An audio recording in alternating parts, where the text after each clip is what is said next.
স্বাগত দীপ্ত সংবাদে আপনাদের সাথে আছি আমি ইয়াসমিন সুমনা। মৌসুমী বায়ুর প্রভাবে দেশের বিভিন্ন অঞ্চলে বৃষ্টিপাত অব্যাহত রয়েছে। পানির তোড়ে ফেনীর ফুলগাজী ও পরশুরাম উপজেলার মুহুরী, কহুয়া ও শিলোনিয়া নদীর বেড়িবাঁধে অন্তত 11টি স্থানে ভাঙন দেখা দিয়েছে। সেসব স্থান দিয়ে পানি প্রবেশ করে অন্তত 30টি গ্রাম প্লাবিত হয়। টানা বৃষ্টিতে পটুয়াখালী পৌর শহরের নতুন বাজার, পুরান বাজার, সবুজবাগ ও তিতাস মোড় সহ বিভিন্ন নিচু স্থানে জলাবদ্ধতা দেখা দিয়েছে। পানিতে তলিয়ে গেছে জেলা সদর সহ অনেক স্থানের সড়ক। ভেসে গেছে অসংখ্য মাছের ঘের ও পুকুর। বরগুনায় গত 24 ঘন্টায় 165 মিলিমিটার বৃষ্টিপাত রেকর্ড করেছে আবহাওয়া অফিস। লাগাতার বৃষ্টিতে বাড়ছে নওগাঁর বিভিন্ন নদীর পানি।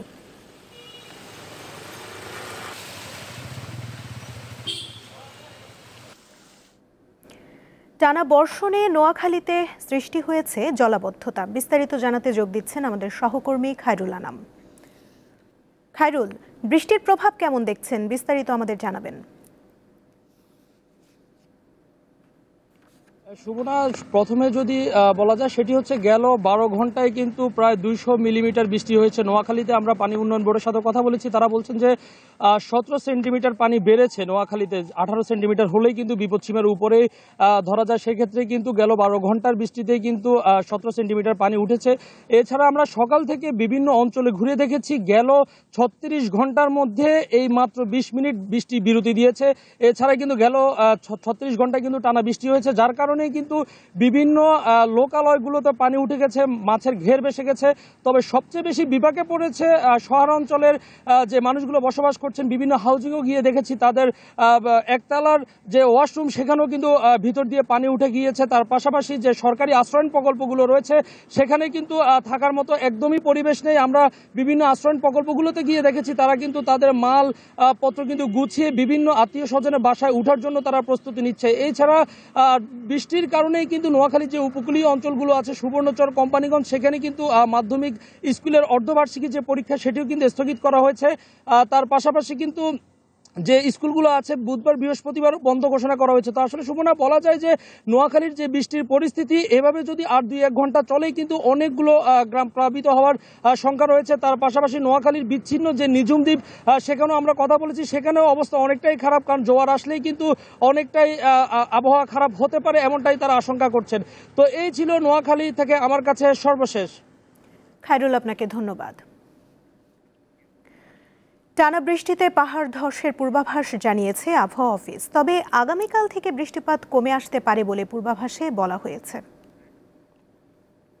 যে এলাকাগুলোতে বৃষ্টিপাত হচ্ছে, বিশেষ করে পাহাড়ি অঞ্চলে পাহাড় ধসের এবং মেট্রোপলিটন এলাকায় আমরা অস্থায়ী জলাবদ্ধতার জন্য আমরা ওয়ার্নিং মেসেজ দিয়েছি।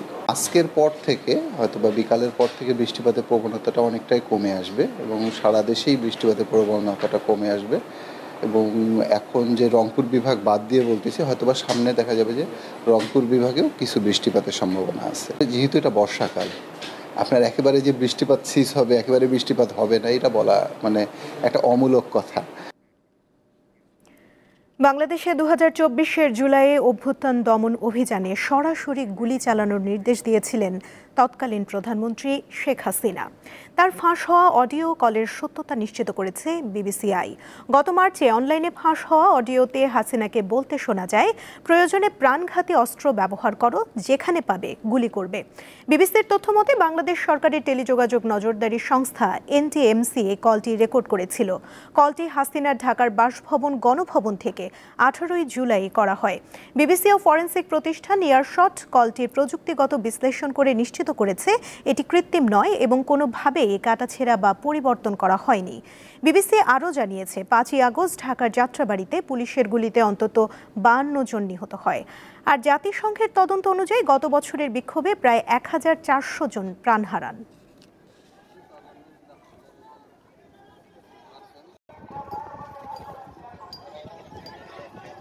জুলাই গণঅভ্যুত্থান চলাকালে সাবেক প্রধানমন্ত্রী শেখ হাসিনা সে লেথাল উইপেন ব্যবহার করে নিরস্ত্র মানুষকে নির্মমভাবে হত্যার নির্দেশ দিয়েছিলেন। ড্রোন ব্যবহার করে এই প্রোটেস্টারদেরকে অবস্থান লোকেট করে তাদেরকে নিরূপণের চেষ্টা করেছেন, হেলিকপ্টার থেকে গুলি করার নির্দেশ প্রদান করেছেন। টেলিফোন কনভারসেশনের এই অডিও রেকর্ড তদন্ত সংস্থার হাতে এসেছে। তদন্ত সংস্থা যথাযথ কর্তৃপক্ষের নিকট থেকে তার ভেরিফিকেশন করে দেখেছেন যে এটা জেনুইন, এটি আসামি শেখ হাসিনার ভয়েস। গণহত্যার জন্য শুধু শেখ হাসিনা নয়, দল হিসেবে আওয়ামী লীগের বিচার হওয়া উচিত বলে মনে করেন বিএনপি মহাসচিব মির্জা ফখরুল ইসলাম আলমগীর। রাজধানীর নিউরো সায়েন্স হাসপাতালে চিকিৎসাধীন বিএনপি নেতা আব্দুল কুদ্দুসকে দেখার পর গণমাধ্যমের কাছে তিনি এসব কথা বলেন। এ সময় তিনি আরও বলেন, গণহত্যার সাথে সরাসরি জড়িত ছিলেন শেখ হাসিনা। আওয়ামী লীগ ও শেখ হাসিনার সবচেয়ে বেশি শিকার বিএনপি। নির্বাচন এবং সংস্কার সাংঘর্ষিক নয় দাবি করে বিএনপি মহাসচিব বলেন, দেশের জনগণ নির্বাচন চায়, কিন্তু যারা নির্বাচন পেছানোর কথা বলছেন তাদের আরও ভেবে দেখার আহ্বান জানান তিনি। সব রাজনৈতিক দলের ঐক্যবদ্ধ থাকারও আহ্বান জানান মির্জা ফখরুল।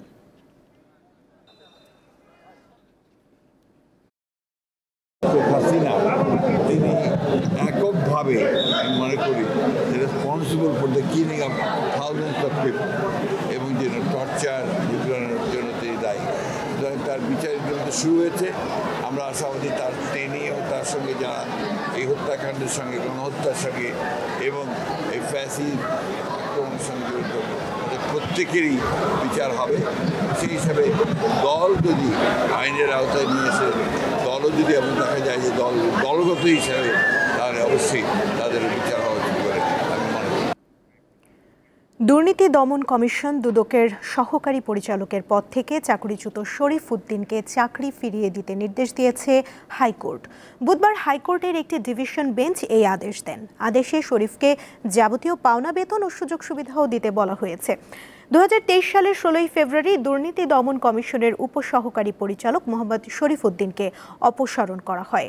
তৎকালীন দুদক চেয়ারম্যান মঈনুদ্দিন আবদুল্লাহ ওই প্রজ্ঞাপনে স্বাক্ষর করেন। পরে দুদকের প্রজ্ঞাপনের বৈধতা চ্যালেঞ্জ করে হাইকোর্টে রিট করেন তিনি।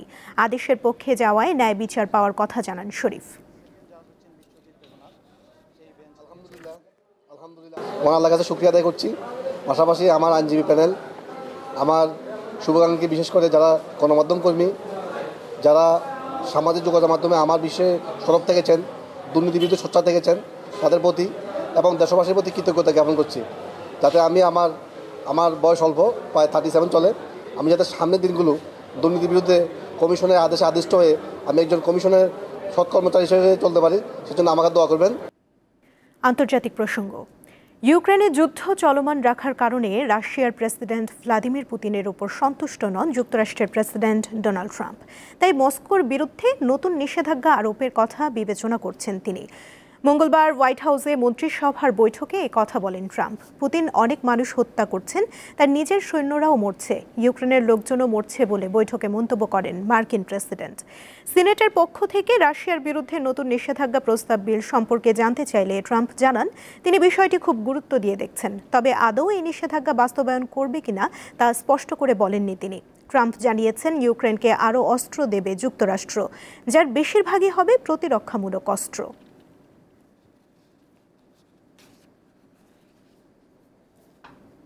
খেলার খবর। 5 ম্যাচ সিরিজের তৃতীয় টেস্টে কাল ইংল্যান্ডের মুখোমুখি হবে ভারত। লর্ডসে বাংলাদেশ সময় বিকেল 4টায় শুরু হবে খেলা। লিডসে হারের পর এজবাস্টনে দুর্দান্তভাবে ঘুরে দাঁড়িয়েছে ভারত। ব্যাটিং বোলিং দুই বিভাগেই দারুণ পারফরমেন্সে 336 রানের জয় পায় সফরকারীরা। তাতে সিরিজে 1-1 সমতা ফেরায় জমে উঠেছে ইংল্যান্ড ভারতের 5 ম্যাচের টেস্ট সিরিজ। আর তাই তৃতীয় টেস্টের আগে বড় রদবদল এনেছে ইংলিশরা। দ্বিতীয় টেস্টের 16 সদস্যের দল থেকে বেশ কিছু গুরুত্বপূর্ণ পরিবর্তন করেছে স্বাগতিকরা। শারীরিক ধকল ও টানা খেলার ক্লান্তি সামলাতে বিশ্রামে রাখা হয়েছে নিয়মিত pacer Brydon Carse, Josh Tongue ও ক্রিস ওকসকে। তাদের জায়গায় দলে নেওয়া হয়েছে ফাস্ট বোলার গাশ অ্যাটকিনসনকে। সেই সঙ্গে স্কোয়াডে যুক্ত হয়েছেন আরও 3 pacer, Jofra Archer, Sam Cook ও জেমি ওভারটন।